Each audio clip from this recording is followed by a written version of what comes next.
د حضرت عبدالله بن عمر رضی الله تعالی عنہ روایت ته فرمایي چې نبی کریم صلی الله علیه وسلم فرمایلی چې څوک دا غواړي چې په قبر کې مور او پلار خوشاله کې واغوي ته آرام ورسوي خیر ورسوي نو خدمت وکړي نو هغه د مور او پلار د انتقال نه بعد یا د پلار د مرګ نه بعد دغه د ورونو سره ښه سلوک کوي ښه رویه د ورسره کوي. د دې حدیث روایت صحیح ابن حبان کړی دی.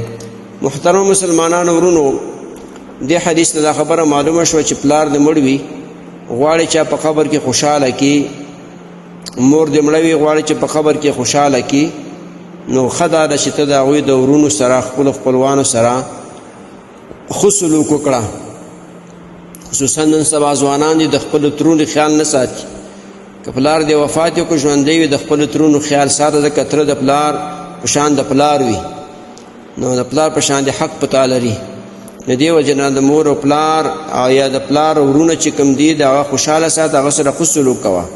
که پلار د مړ وي او ترونه د ژوندي وي نو غواړي چې پلار په قبر کې خوشحاله کړي، پلار ته آرام ورسوي، پلار ته خوشحالي ورسوي، پلار ته نیکی ورسوي. نو پلار خوشحاله کړي نو ته د پلار د ورونو سره ښه سلوک کوه، هغه سره ښه رویه کوه، د هغوی کرام کوه، د هغوی عزت کوه، د هغوی قدر کوه، هغو ته په سپکه مه ګوره، ځکه چې غواړي چې پلار خوشحاله کړي نو ترونه خوشحاله ساته.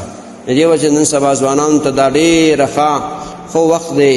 که نور پلار وفات شوي یا پلار وفات وي د هغه د ورونو سره خویندو سره د ښه سلوک کوي، هغوی سره د بده رویه نه کوي، دنیایي لحاظ سره د ترونه خوشحاله ساتي. نو دا مور او پلار ته خوشحاله کړ. غواړي چې قبر کې مور او پلار خوشحاله کړي او هغو ته تا نه خوشحاله شي، نو د مور او پلار ورونو او خویندو سره ښه رویه کوه، تعظیم یې کوه او د هغو سره ښه راشه درشه کوه. محترمو مسلمانانو ورونو، تاسو ته چې کوم روزانه د حدیث د مفهوم راځي نو د مهربانۍ او د ثواب له مخې نورو مسلمانانو ته لیږدوئ او شیر کوئ. والسلام. د دیوبندي مسلک حنفي کاروان سټوډیو لخوا وړاندې کیږي.